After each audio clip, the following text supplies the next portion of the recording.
নিরাপত্তা পরিষদে ভারত রোহিঙ্গা ইস্যুতে বাংলাদেশের পক্ষে থাকবে জানালেন শ্রীংলা। কমল করোনা পরীক্ষার ফি।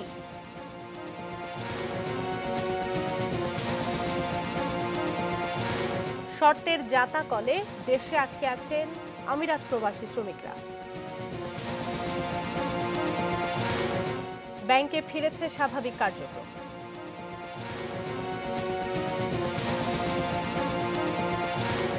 এবং জলবায়ু উদ্বাস্তুদের জন্য একাই লড়ছে Bangladesh.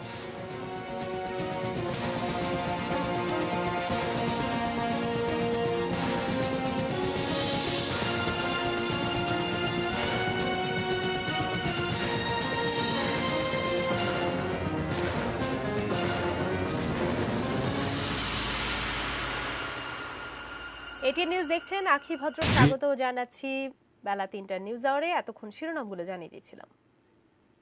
VSL Angle Channel HB VSL Bikrampur steel limited. জাতিসংঘ নিরাপত্তা পরিষদের অস্থায়ী সদস্য হিসেবে ভারত রোহিঙ্গা ইস্যুতে বাংলাদেশের পক্ষে থাকবে বলে আশ্বস্ত করেছেন সফররত ভারতীয় পররাষ্ট্র সচিব হর্ষবর্ধন শ্রীংলা। বাংলাদেশের পররাষ্ট্র সচিব মাসুদ বিন মোমেনের সাথে বৈঠকে আজ তিনি একথা জানান। করোনাকাল ও পরবর্তী সময় অর্থনীতি কেমন হবে সে বিষয়ে বাংলাদেশ ও ভারতের পররাষ্ট্র সচিব পর্যায়ের বৈঠকে এসব আলোচনা হয়েছে। পরিস্থিতিতে এবং কোভিড পরবর্তী যে ইকোনমিক রিকভারি যে সিচুয়েশন আছে সেখানে দুই দেশের সম্পর্ককে কিভাবে আরও এগিয়ে নেওয়া যায় সেই ব্যাপারে আমরা বিশদ আলোচনা করেছি এবং বিশেষ করে কোভিড নিয়ন্ত্রণে ভারতের যেই প্রচেষ্টা চলছে, বিশেষ করে আমরা জানি যে বেশ কিছু ভ্যাকসিন সেখানে ডেভেলপ হচ্ছে এবং ট্রায়ালও শুরু হয়ে গেছে।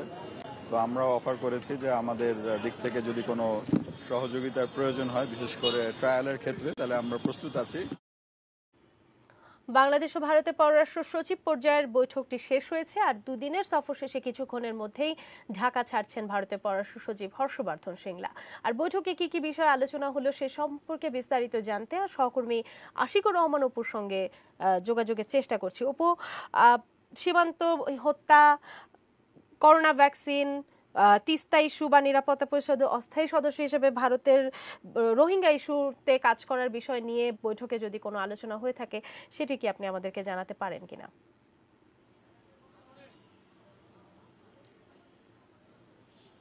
জি, আগে প্রথমে বলে রাখি যে বাংলাদেশ ভারতের গত কয়েক বছরে যত রকম বৈঠক হয়েছে, প্রধানমন্ত্রী পর্যায় থেকে শুরু করে দুই পররাষ্ট্রমন্ত্রী পর্যায়ে কিংবা অন্যান্য মন্ত্রীদের এবং সাচিবিক বা দাপ্তরিক, এর থেকে আজকে যে বৈঠকটি অনুষ্ঠিত হলো দুই পররাষ্ট্র সচিবের, এর থেকে বেশি কোনো বৈঠকে কোনো বিষয়ে বা বেশি এজেন্ডা নিয়ে বোধহয় আলোচনা হয়নি। এর কারণটা হচ্ছে আজকে আসলে বাংলাদেশ ভারতের যতগুলো এজেন্ডা আছে, যতগুলো বিষয় আছে দ্বিপাক্ষিক, প্রায় সবগুলো নিয়ে আলোচনা হয়েছে। এর মধ্যে আপনি যে চারটি কথা উল্লেখ করলেন, যে চারটির কথাকে আমরা গুরুত্ব দিতেই পারি। রোহিঙ্গা ইস্যুতে ভারতের অবস্থান পাল্টাচ্ছে, এটা খুব স্পষ্ট একটা ইঙ্গিত আমরা আজকে পেলাম। আমরা দেখেছি যে রোহিঙ্গাদের উপর মিয়ানমারে যে নির্যাতন হয় তার বিরুদ্ধে ভারত এক প্রকার নিশ্চুপ ছিল এতদিন, এবং বাংলাদেশেরও প্রতিবেশী তারা, মিয়ানমারেরও প্রতিবেশী তারা, একটা দোটানায় আছে, এরকম একটা অবস্থানে ছিল। এই ভারত কিন্তু এখন জাতিসংঘের নিরাপত্তা পরিষদের অস্থায়ী সদস্য হচ্ছে এবং সামনে তারা অস্থায়ী সদস্য হিসাবে জাতিসংঘের নিরাপত্তা পরিষদে যখন ভূমিকা রাখবে তখন রোহিঙ্গা ইস্যুতে তাদের বক্তব্য কি হবে, বাংলাদেশ আসলে এই প্রস্তুতি রেখেছিল। কারণ আপনারা জানেন রোহিঙ্গা ইস্যুতে চীন এতদিন ধরে জাতিসংঘে ভেটো দিয়ে আসছে রোহিঙ্গা ইস্যুতে আলোচনার বিষয়ে, এবং খুব স্পষ্টতই চীন মিয়ানমারের পক্ষে টেনে আসছে, এবং এই রোহিঙ্গা ইস্যুতে জাতিসংঘে যেন আলোচনা না হয় চীন সবসময় সে চেষ্টা করে এসেছে এবং বাংলাদেশকে বাধ্য করেছে মিয়ানমার, বাংলাদেশ এবং চীনের মধ্যে বিষয়টি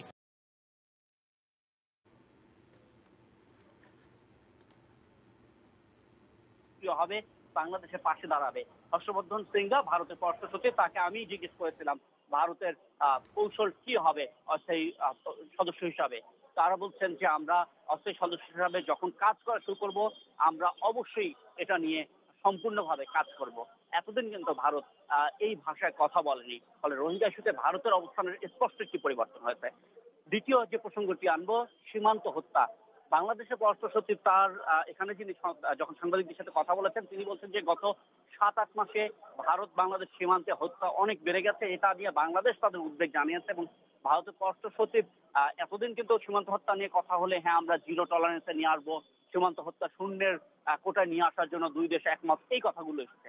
আজকে খুব একটু অন্যরকম লাইন এসেছে, লাইনটি খুব পরিষ্কার যে সীমান্ত হত্যা যেন কমে, এজন্য বিএসএফ কে নির্দেশ দেবে ভারতের পররাষ্ট্র মন্ত্রণালয়। আগামী মাসে ভারতের এবং বাংলাদেশের সীমান্তরক্ষী বাহিনীর ডিজি পর্যায়ে, মহাপরিচালক পর্যায়ে বৈঠকের কথা আছে। তার আগে সম্পর্ক ঠিক রাখার স্বার্থে এই বিষয় নিয়ে বিএসএফ কে যথেষ্ট পরিমাণে সতর্ক করবে, এই আশ্বাস বাংলাদেশকে দিয়েছে। আরেকটি ইস্যু সবাই তাকিয়ে থাকে, তিস্তা নদীর পানি বন্টন নিয়ে কোনো আলোচনা হলো কিনা। এই একটা জায়গায় আসলে কোনো কথা হয়নি। বাংলাদেশের পররাষ্ট্র সচিবকে একাধিকবার জিজ্ঞাসা করেছিলাম, বলছেন যে এটা নিয়ে কোনো ধরনের আলোচনা অন্তত তার সাথে হয়নি। এর পাশাপাশি আমরা যেটি নিয়ে কথা বলতে দেখেছি, করোনা ভ্যাকসিন খুব বেশি আলোচনা হয়েছে এটা নিয়ে। ভারত বলেছে যে বাংলাদেশ নিকটতম প্রতিবেশী, বন্ধু রাষ্ট্র, ভ্যাকসিন ভারত যদি পায় বাংলাদেশও পাবে, ভারত এই ওয়াদা দিয়ে গেছে। এবং এর বাইরে পররাষ্ট্র সচিব বাংলাদেশের মাসুদ বিন মোমেন তিনি একটা কথা বলেছেন যে এটা ভারত বাংলাদেশ সম্পর্কের ব্রেক থ্রু। ব্রেক থ্রু শব্দটা তিনি কেন ব্যবহার করলেন আমি জানি না, কিন্তু আসলে অনেকগুলো বিষয়ে ভারতের একটু অন্যরকম অবস্থান আজকে এই বৈঠকের পর আমরা যে ব্রিফিং পেলাম তাতে আমরা জেনেছি। আমাদের প্রশ্ন ছিল যে নরেন্দ্র মোদী আসলে এই বৈঠকের পর আমরা যে ব্রিফিং পেলাম তাতে আমরা জেনেছি। আমাদের প্রশ্ন ছিল যে নরেন্দ্র মোদী আসলে ঠিক কি বার্তা বাংলাদেশের জন্য দিয়ে পাঠিয়েছেন। এই বিষয়টা খুব স্পষ্ট পরিষ্কার না হলেও যে বাংলাদেশ যে ভারতের সবচেয়ে ভালো বন্ধু, ভারতীয়রা জানে, বোঝে এবং এই বন্ধুত্ব বজায় রাখতে ভারত যে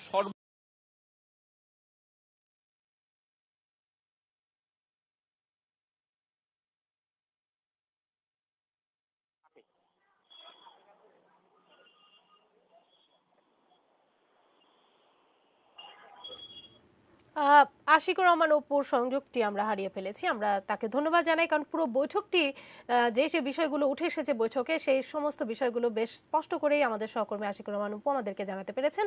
পরবর্তীতে আরো কোনো সংবাদ বা তথ্য থাকলে নিশ্চয়ই তাকে আমরা আবারও যুক্ত করতে পারবো আমাদের সঙ্গে। এ পর্যায়ে পরের খবরে চোখ রাখছি। সরকারি হাসপাতালগুলোতে করোনা পরীক্ষার ফি কমানো হচ্ছে। সচিবালয়ের স্বাস্থ্য মন্ত্রণালয়ের এক ব্রিফিংয়ে এই সিদ্ধান্ত জানান স্বাস্থ্যমন্ত্রী জাহিদ মালেক। হাসপাতালগুলো পরীক্ষার ফি 200 টাকা থেকে কমিয়ে 100 টাকা এবং বাসা থেকে নমুনা নিয়ে পরীক্ষা 500 টাকার পরিবর্তে 300 টাকা করা হচ্ছে। সরকার বিনামূল্যে করোনা পরীক্ষার সুযোগ দেয় উপসর্গ ছাড়াই অনেকে করোনা পরীক্ষা করেন এমন দাবি করে কোভিড-19 সংক্রমণ নিয়ন্ত্রণ ও সুষ্ঠু ব্যবস্থাপনার জন্য অপ্রয়োজনীয় টেস্ট বাদ দেওয়ার সিদ্ধান্ত নেওয়া হয়। অর্থ বিভাগের গত 15 জুনের 112-কে RT-PCR পরীক্ষার জন্য 200 টাকা থেকে 500 টাকা পর্যন্ত ফি নির্ধারণ করা হয়।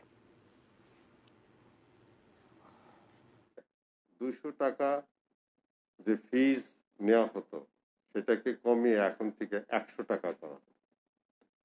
যারা সেন্টারে যে ল্যাবে যে যারা পরীক্ষা করাবেন, আর যদি বাড়িতে নিয়ে ডেকে নিয়ে যদি পরীক্ষার ব্যবস্থা হয়, সেখানে 500 টাকার পরিবর্তে 300 টাকা করা হলো। চীনে ভ্যাকসিন তৈরি হচ্ছে, চেষ্টা করছে, রাশিয়া করছে, আপনারা নিজেরাই জানেন। অ্যাস্ট্রাজেনেকা যেটা অক্সফোর্ডে, সেটাও তৈরি হচ্ছে, ভারতে প্রোডাকশন হচ্ছে, এবং আমেরিকাতেও বেশ কয়েকটি ভ্যাকসিন, মডার্নিয়া, তারপরে ফাইজার কোম্পানি, তারাও ভ্যাকসিন তৈরি করছে। তা আমরা সবার সাথেই একটা যোগাযোগ হচ্ছে এবং আমরা এই সমস্ত ভ্যাকসিনের বিষয়টি নিয়ে আমরা সবসময় সজাগ আছি। সংযুক্ত আরব আমিরাতের নানামুখী শর্তের গ্যাড়াকলে পড়ে দেশে এসে আটকে পড়েছেন প্রবাসী শ্রমিকেরা। এ দপ্তর সে দপ্তর ঘুরেও মিলছে না সমাধান। তাই দ্রুত এই জটিলতা নিরসনে পররাষ্ট্র মন্ত্রণালয়ের শক্ত ভূমিকার দাবি করেছেন ভুক্তভোগীরা। বিস্তারিত দেখব সহকর্মী সাব্বির আহমেদের রিপোর্টে। 70,000-80,000 টাকা টিকিট কাটে মানুষ যেতেছে, এভাবে পাওয়া যায় না। আমাদের আপ ডাউন টিকিট আছে বাংলাদেশ বিমানে। আমি আবুধাবি থেকে আসছি, আবুধাবিতে যাওয়া যাম। এরা বলতেছে এখন আসেন, আমরা পরে আসেন, যোগাযোগ করেন এটা আর কি। দুবাই থেকে আরাবিয়ান ফ্লাইটে আইছে, এয়ারপোর্টে গেলাম যে ভাই আমি একটু ওপরে যাব অফিসে, আমার যাই দিল না। সংযুক্ত আরব আমিরাতে ফিরতে চাওয়া বাংলাদেশিদের ভিড় এখন বিমানসহ এয়ারলাইন্সের অফিসগুলোর সামনে। করোনার আগে ছুটিতে এসে আটকা পড়েছেন এই প্রবাসীরা। দ্রুতই আবার আমিরাতে ফিরতে চাইলেও সেখানকার নিয়ম পরিবর্তনের জটিলতায় তারা। ভিসার মেয়াদ শেষ হওয়ার 6 মাস পার হলেও আমিরাতে যাওয়া যাবে এমনটাই বলা হয়েছিল করোনাকালের শুরুতে। নতুন নিয়মে আইডেন্টিটি অ্যান্ড সিটিজেন অথরিটি আইসি এর অনুমোদন যারা পাবেন শুধু তারাই যেতে পারছেন।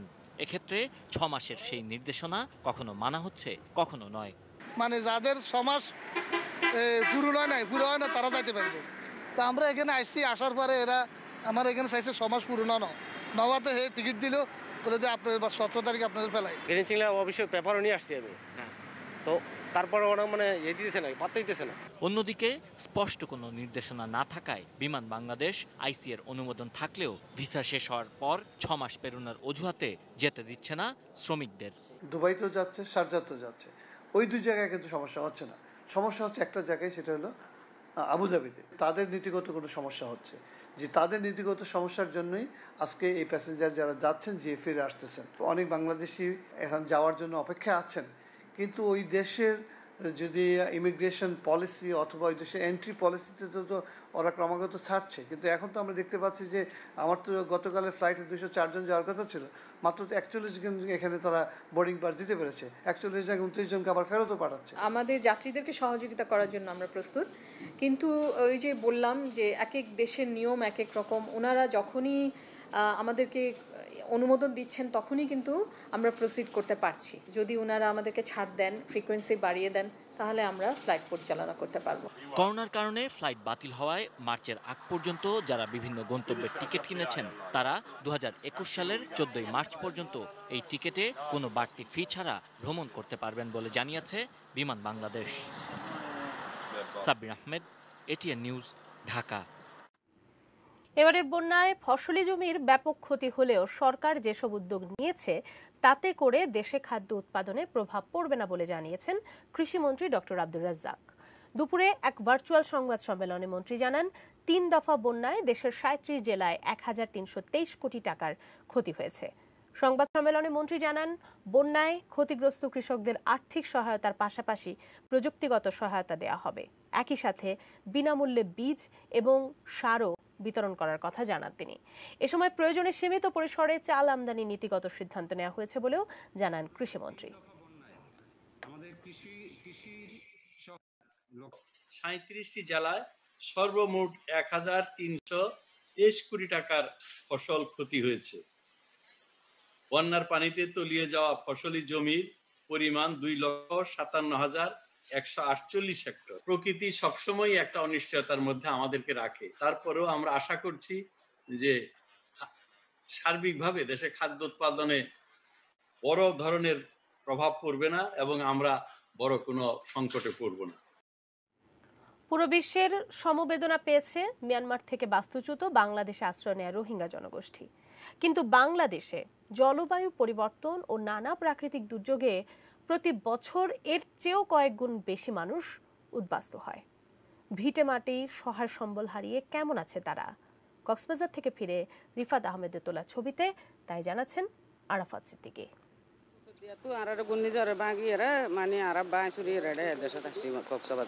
একটা সময় সবই ছিল শবে মেরাজ বেগমের।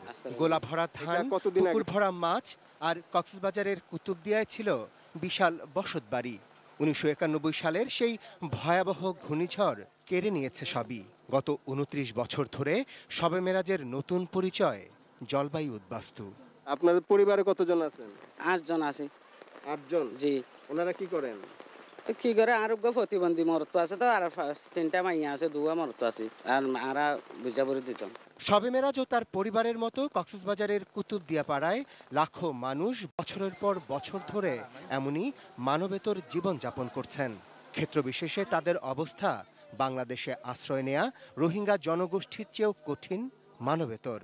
রোহিঙ্গাদের সহায়তায় দেশি বিদেশি বহু সংস্থা এগিয়ে এলেও এই জলবায়ু উদ্বাস্তুদের দিকে কেউ ফিরেও তাকায়নি। বন্যার পরে কক্সবাজারে আসছি। আপনাদের জমি জমা কি ছিল তখন? এগুলো তো সাগরে নিয়ে গেছে। ওখানে পানির মধ্যে আমাদের বসবাস করতে হতো, জোয়ারের পানি এসে আমাদের ঘর বাড়ি ভেঙে নিয়ে যেতে হতো। চিন্তা এখন দূর গেছে, শুনতে এখন মনে তো সরে গেছে। আগে অনেক চিন্তা আছিল, মাথা খোঁজার ঠাইও আছিল। এখন এখন মাননীয় প্রধানমন্ত্রী মাথা খোঁজার ঠাই দিয়ে এখন আর অনেক খুশি। বাংলাদেশ সম্পূর্ণ নিজস্ব তহবিল দিয়ে কক্সবাজারের খুরুশকুলে জলবায়ু উদ্বাস্তুদের জন্য বিশ্বের অন্যতম বড় আশ্রয়ন প্রকল্প তৈরি করেছে। 139টা ভবনে 4409 জন পরিবারকে, যারা জলবায়ুর ওয়ার্স ভিকটিম, তাদেরকে পুনর্বাসন করা হবে এবং তাদের কর্মসংস্থানের জন্য প্রশিক্ষণ দেওয়া হবে এবং তাদের ঋণ দেওয়া হবে এবং তারা যাতে কর্মে কাণ্ড চালাতে পারে সেজন্য এখানে সুটকি মহল হবে। আন্তর্জাতিক সংস্থা ইন্টারনাল ডিসপ্লেসমেন্ট মনিটরিং সেন্টারের হিসেব অনুযায়ী বাংলাদেশে জলবায়ু পরিবর্তন ও প্রাকৃতিক বিপর্যয়ে শুধু 2019 সালেই 40,86,000 মানুষ ঘরবাড়ি হারিয়েছেন। নতুন জলবায়ু উদ্বাস্তু হয়েছেন 88,000 মানুষ। পরিবেশ বা জলবায়ু দূষণে যে দেশের অবদান সবচেয়ে কম সেই বাংলাদেশ এমন একটি প্রকল্প বাস্তবায়ন করে চলেছে, যেখানে ঘূর্ণিঝড়, জলোচ্ছ্বাস বা নানা প্রাকৃতিক দুর্যোগের কারণে ঘরহীন লাখো মানুষ আশ্রয় পাবে। অথচ যারা উচ্চমাত্রার কার্বন নিঃসরণ ঘটিয়ে সারা পৃথিবীর জন্য এই বিপর্যয় ডেকে আনছে, তারা কি করছে? এমন প্রশ্ন এখন উঠতেই পারে। Arafat Siddiqui, ATN news, Khurushkul, Cox's Bazar. সময় হলো বাইজি স্টিল বিরতি নেবার, এরপর জানিয়ে ফিরছি।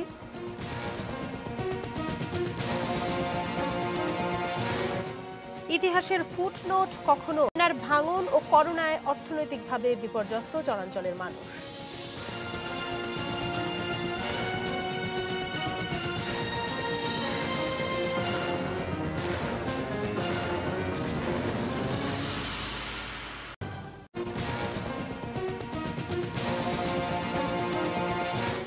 নিরাপত্তা পরিষদে ভারত রোহিঙ্গা ইস্যুতে বাংলাদেশের পক্ষে থাকবে, জানালেন শৃঙ্গলা।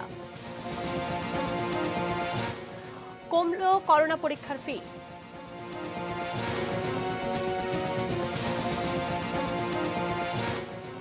শর্তের জাঁতাকলে দেশে আটকে আছেন আমিরাত প্রবাসী শ্রমিকরা। এবং জলবায়ু উদ্বাস্তুদের জন্য একাই লড়ছে বাংলাদেশ।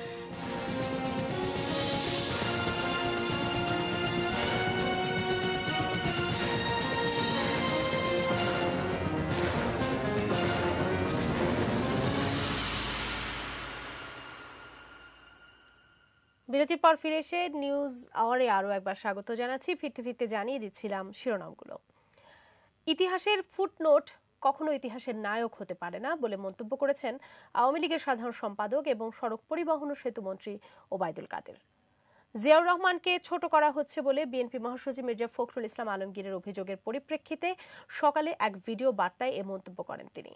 ওবায়দুল কাদের বলেন, 15 আগস্ট এবং 21 আগস্টের মাস্টার মাইন্ড বিএনপি। ঘটনা ধামাচাপা দিতে বিএনপি ইতিহাস বিকৃত করার চেষ্টা করলেও ইতিহাস কাউকে ক্ষমা করে না। এদিকে করোনা পরিস্থিতিতে গণপরিবহনের বাড়তি ভাড়া কমানোর বিষয়ে আলোচনার পর সিদ্ধান্ত হবে বলেও জানান মন্ত্রী। তারা যদি আগের ভাড়ায় ফিরে যেতে চান, আমি মাননীয় প্রধানমন্ত্রীর সঙ্গে আলাপ করি, ক্যাবিনেট সেক্রেটারির সঙ্গে একটু কথা বলতে হবে, তারপর বিষয়টি আমরা সিদ্ধান্ত নেব। ইতিহাসের ফুটনোট কখনো ইতিহাসের নায়ক হতে পারে না। 15 আগস্ট এবং 21 আগস্টের মাস্টার মাইন্ড বিএনপি। ইতিহাসের সবচেয়ে বড় সত্য এই যে ইতিহাস কাউকে ক্ষমা করে না। রাজধানীর জামালপুর টুইন টাওয়ারের মালিক এবং সংঘর্ষিত বঙ্গলীগ সভাপতি শওকত হাসান মিয়ার প্রতারণা গড়িয়েছে আদালত পর্যন্ত। এবার অসুস্থতার ভুয়া সার্টিফিকেট আদালতে জমা দিয়ে জামিন নিয়েছেন তিনি। শওকত হাসান মিয়ার অসুস্থতার সার্টিফিকেট জাল প্রমাণিত হয়েছে স্বাস্থ্য অধিদপ্তরের তদন্তেও।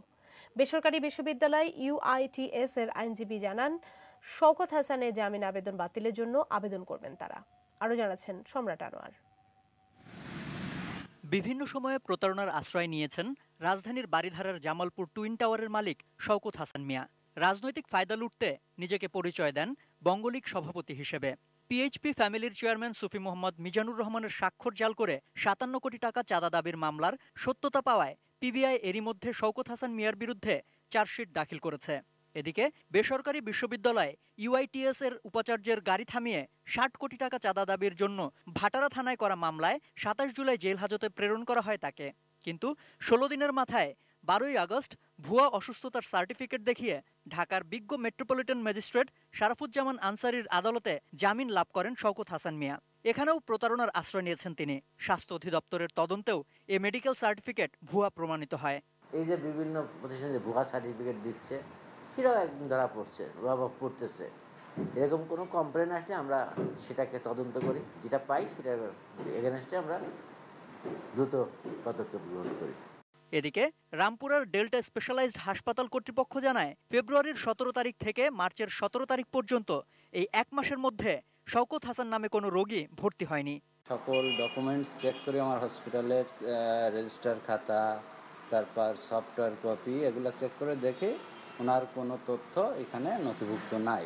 এই পেশেন্ট আমাদের এখানে কোনোভাবেই ভর্তি হয় নাই। যে ডক্টরের নাম আসছে, ডাক্তারকে সাথে সাথে চেক করছে এবং আমাদের হসপিটাল তার বিরুদ্ধে একটা তদন্ত কমিটি গঠন করছে। ইউআইটিএস বিশ্ববিদ্যালয়ের আইনজীবী জানান, শওকত হাসানের ভুয়া মেডিকেল সার্টিফিকেটের বিষয়টি আদালতের আমলে এনে জামিন বাতিলের আবেদন করবেন তারা। এখন আমাদের কাছে যে ওই সার্টিফিকেট আপাত দৃষ্টিতে ভুয়া বলেই মনে হয়েছিল, তবুও এখন স্বাস্থ্য অধিদপ্তর এবং সংশ্লিষ্ট হসপিটালের লিখিত বক্তব্য আমার কাছে এসেছে এবং সেখানে ক্লিয়ারলি দেখতে পাই এই সার্টিফিকেটটি ভুয়া এবং জাল।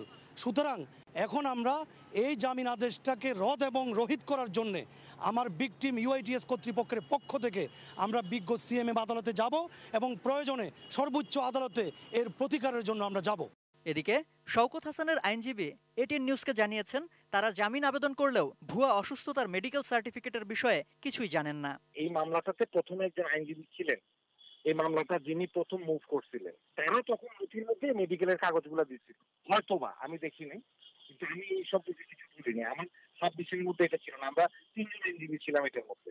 ভুয়া মেজর পরিচয় দিয়ে অবৈধ সম্পদ অর্জন করায় শওকত হাসান মিয়ার নিজ এলাকা জামালপুরবাসীর আবেদনের পরিপ্রেক্ষিতে এরই মধ্যে দুদক কয়েকবার নোটিশ প্রদান করে তাকে। সম্রাট আনোয়ার, এটিএন নিউজ, ঢাকা। প্রতি বছর বন্যায় ভাঙনের শিকার হন রাজশাহী চরাঞ্চলের মানুষ। তার উপর এবার করোনার প্রভাব। ভারতের সীমান্তবর্তী পদ্মার চর ঘুরে সেখানকার মানুষের বিপর্যস্ত জীবনযাপনের গল্প শোনাচ্ছেন বুলবুল হাবিব, ছবি তুলেছেন রুবেল ইসলাম। বাড়ি ভাঙলে আমার ৫০-৬০ হাজার টাকা খরচ হয়। এখন ধরো আমার বাড়ি এলাকাতে এরকম হয়ে গেছে, দেখতেছে না, কাজকাম করতে পারছেন না। নদী ভাঙতে ধরেন, বাড়িঘর ভেঙে গেছে মেলা। ভারতের সীমান্ত ঘেঁষা রাজশাহীর পবার চর খিদিরপুর। মদিনা ও ফজলু দম্পতির মতো পদ্মার চরে হাজার হাজার মানুষ প্রতি বছর ভাঙনের শিকার হন। কয়েক বছরে ভাঙনে পবার চরখানপুর নামের একটি ভূখণ্ডই নদী গর্ভে বিলীন হয়ে গেছে। এই ভাঙতে ভাঙতে ভাঙতে কোনাতে এসে দাঁড়া আছে, এই সামান্য অল্প জায়গায় আছে। বহু ক্ষতি হয়েছে, আমাদের ক্ষতি হয়েছে। আমরা দেখতে পাচ্ছি না, ভাঙিতে নদীর ধারে ভাঙিয়ে যাচ্ছে। আমরা খাওয়া দাওয়া অবস্থা আমাদের তো খারাপ। রাজশাহীর 4টি উপজেলার ভেতর দিয়ে প্রায় 60 কিলোমিটার পদ্মা নদী বয়ে গেছে। নদীর চরে গড়ে উঠেছে 30টি গ্রাম, বাস প্রায় 73,000 মানুষের। জেলার মূল ভূখণ্ডে তাদের আসতে হয় প্রমত্তা পদ্মা পার হয়ে। পরীক্ষার বালাই নেই, তাই চরের মানুষের করোনা আক্রান্তের সংবাদও নেই। তবে প্রভাবটা ঠিকই পড়েছে জীবন ধারণে। আমাদের এখানেও কোনো ক্লিনিক নাই, কিছু নাই তো। না, আমাদের চিকিৎসা এখানে হয় না তো, আমাদেরকেও পদ্ধতি হয়। চরে বন্যা, শহরে করোনা, কর্মহীন মানুষের পেটে ভাত নেই। আশঙ্কাজনক হারে বেড়েছে বাল্যবিবাহ। টুকটাক আবার টাবার করে একটা গরু টরু পুষি, তারপরে মনে করেন যে মাছ টাছ মারি নদীতে। হ্যাঁ, এইভাবেই আমাদের এলাকাটা এভাবেই চলে। কোনো ব্যবসা বাণিজ্য কোনো আয় কিছুই নাই আমরা নিরুভূমি লোক। মান্থলি বা কয়েক মাস পর যে টিকা পোলিও খাওয়াতে আসে বাচ্চাদেরকে, এটাই আর কি। এটা সরকারিভাবে আসে, তাছাড়া অন্য কোনো মানে স্বাস্থ্য কেন্দ্র এখানে নাই আমাদের। যদি কোনো সিরিয়াস রোগীটি হয় তো আমরা রাজশাহী মেডিকেল কলেজে অফার করি। নদীর এপার ভাঙে ওপার গড়ে, এই তো নদীর খেলা। এই গানটির মতোই আসলে রাজশাহীর চর খিদিরপুরের মানুষের জীবনযাপন। নদীর এক পার ভাঙছে তো আর এক পারে তারা তাদের বসতভিটা গড়ে তুলছেন। ভাঙতে ভাঙতে সীমান্তবর্তী এলাকায় পৌঁছে গেছে তাদের বাসস্থান। তাদের প্রশ্ন, এরপরে ভাঙলে আসলে কোথায় গিয়ে দাঁড়াবে তারা? বুলবুল হাবিব, এটিএন নিউজ, চর খিদিরপুর, রাজশাহী। সোশ্যাল ইসলামী ব্যাংক লিমিটেড বাণিজ্য সংবাদ এবার।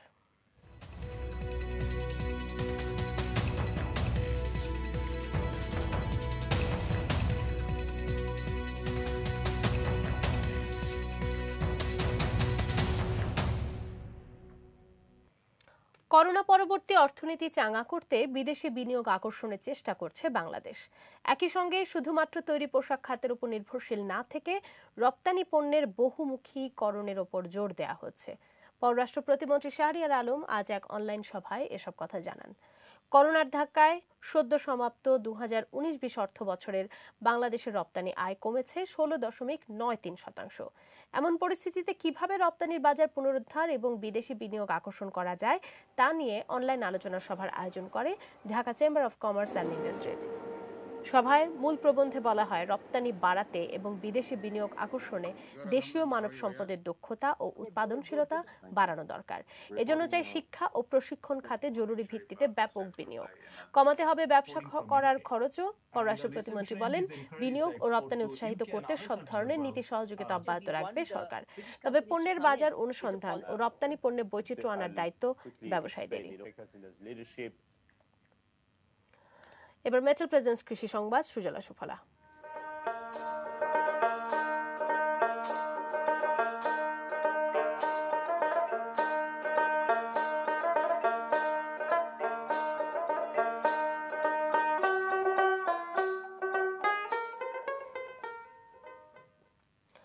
নরসিংদীর কলম্বো লেবুর খ্যাতি এখন দেশের গণ্ডি পেরিয়ে বিদেশেও। ইউরোপ, এশিয়ার অন্তত 40টি দেশে রপ্তানি হচ্ছে সুঘ্রাণ ও স্বাস্থ্যগুণ সমৃদ্ধ এই লেবু। কৃষি কর্মকর্তারা জানিয়েছেন, 14 বছর আগে নরসিংদীর মাটি এই লেবু চাষের উপযোগী বলে নিশ্চিত হন তারা। এরপর থেকে দেশে বিদেশে বাজারে ভালো দাম পাওয়ায় প্রতি বছরই কৃষকদের আগ্রহ বাড়ছে। জেলার 411 হেক্টর জমিতে এখন এটি চাষ হয়, যার বেশিরভাগই কলম্বো জাতের। সারা বছর ফলন দিলেও মৌসুমে প্রতিটি গাছ থেকে 3 থেকে 400 ফল পাওয়া যায়। ক্যানকার্স জাতীয় ব্যাকটেরিয়া মুক্ত হওয়ায় বিদেশের ব্যবসায়ীরাও এই লেবু নিতে আগ্রহ দেখাচ্ছেন। কেবল ইউরোপের অন্তত 27টি এবং বিশ্বের 40টি দেশে রপ্তানি হচ্ছে এই লেবু। এসব লেবু বাগানে কর্মসংস্থান হয়েছে শত শত শ্রমিকের।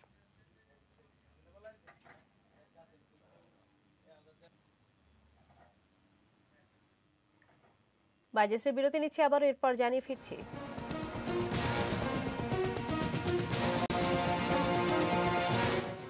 সেনা বিদ্রোহের পর মালির প্রেসিডেন্টের পদত্যাগ, পার্লামেন্ট বিলুপ্ত এবং অনূর্ধ্ব-19 ক্রিকেট দলের এক খেলোয়াড় করোনা পজিটিভ।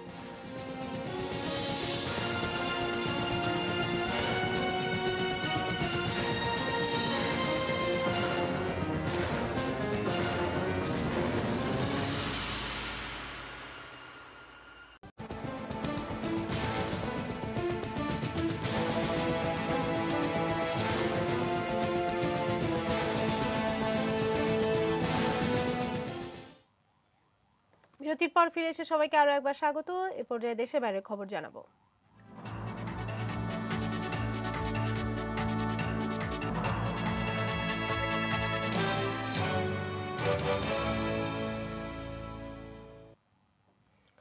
বিদ্রোহী সেনারা আটক করার পর পদত্যাগ করেছেন মালির প্রেসিডেন্ট ইব্রাহিম বুবাকার কেইতা। এছাড়া দেশের সরকার ও পার্লামেন্ট বিলুপ্ত করারও ঘোষণা দিয়েছেন তিনি। রাষ্ট্রীয় টেলিভিশনে দেয়া এক ভাষণে এসব ঘোষণা দেন কেইতা। বন্দুকের মুখে প্রেসিডেন্ট কেইতা ও প্রধানমন্ত্রী বুবু সিসাকে রাজধানী বামাকোর পার্শ্ববর্তী একটি সামরিক ঘাঁটিতে ধরে নিয়ে যাওয়ার কয়েক ঘন্টা পর টেলিভিশনে জাতির উদ্দেশ্যে ভাষণ দেন কেইতা। তিনি বলেন, তাকে ক্ষমতায় রাখার জন্য কোনো রক্তপাত হোক তা তিনি চান না। এর আগে বিদ্রোহী সেনারা রাজধানী পার্শ্ববর্তী একটি সেনা ঘাঁটির নিয়ন্ত্রণ নেয়। বিবিসি জানিয়েছে, তাকি সেনা ক্যাম্পের উপপ্রধান কর্নেল মালিক দিয়াও ও আরেক কমান্ডার জেনারেল সাদিও কামারা বিদ্রোহের নেতৃত্ব দিচ্ছেন। বামাকো থেকে প্রায় 15 কিলোমিটার দূরের এই সেনা ঘাঁটির নিয়ন্ত্রণ নেওয়ার পর বিদ্রোহীরা রাজধানীতে যায়। উল্লসিত জনতা সেখানে তাদের স্বাগত জানায়। মঙ্গলবার বিকেলে সেনারা প্রেসিডেন্টের বাসভবনে হানা দিয়ে কেইতা ও প্রধানমন্ত্রী সিসাকে গ্রেফতার করে। পরে প্রেসিডেন্টের ছেলে ও পার্লামেন্টের স্পিকারকেও আটক করা হয়। মালিতে সেনা বিদ্রোহের নিন্দা জানিয়েছেন ফ্রান্স ও আঞ্চলিক শক্তিগুলো।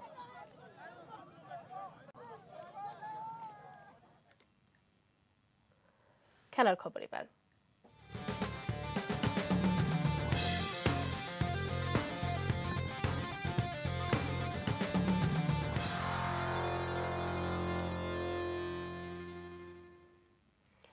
দ্বিতীয় দফায় অনূর্ধ্ব 19 ক্রিকেট দলের 15 ক্রিকেটারের করোনা পরীক্ষা করা হয়। পরীক্ষায় শনাক্ত হয়েছেন একজন। অনূর্ধ্ব 19 দলের ক্রিকেটারদের দ্বিতীয় ধাপের পরীক্ষায় করোনা শনাক্ত হয়েছেন ক্রিকেটার ইফতেখারুল ইসলাম ইফতি। বুধবার বিষয়টি নিশ্চিত করেছেন বিসিবি প্রধান চিকিৎসক।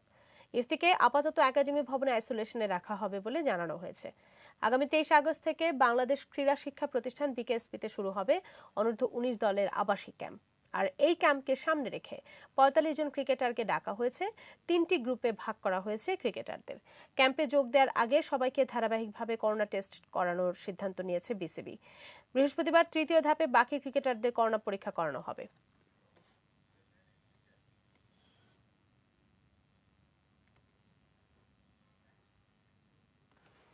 শেষ করার আগে এক নজরে শিরোনামগুলো দেখে নেব আরেকবার।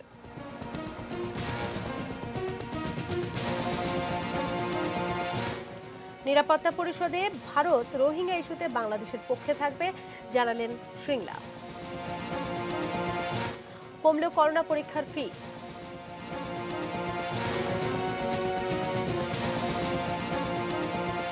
শর্তের জাঁতাকলে দেশে আটকে আছেন আমিরাত প্রবাসী শ্রমিকরা।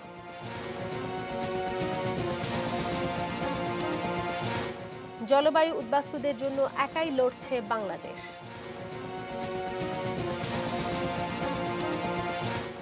ইতিহাসের ফুটনোট কখনো ইতিহাসের নায়ক নয়, জিয়া প্রসঙ্গে ওবায়দুল কাদের।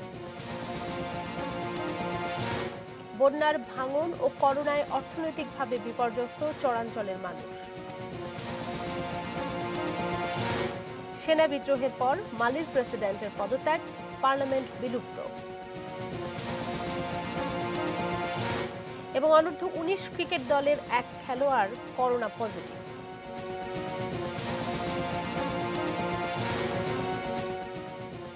এই ছিল নিউজ আওয়ারে। সঙ্গে থাকুন, দেখতে থাকুন এটিএন নিউজ। আর এটিএন নিউজের ব্রেকিং নিউজ আপনার মোবাইলে পেতে স্টার্ট লিখে স্পেস দিয়ে এএন লিখে পাঠিয়ে দিন পারবেন 5 নম্বরে।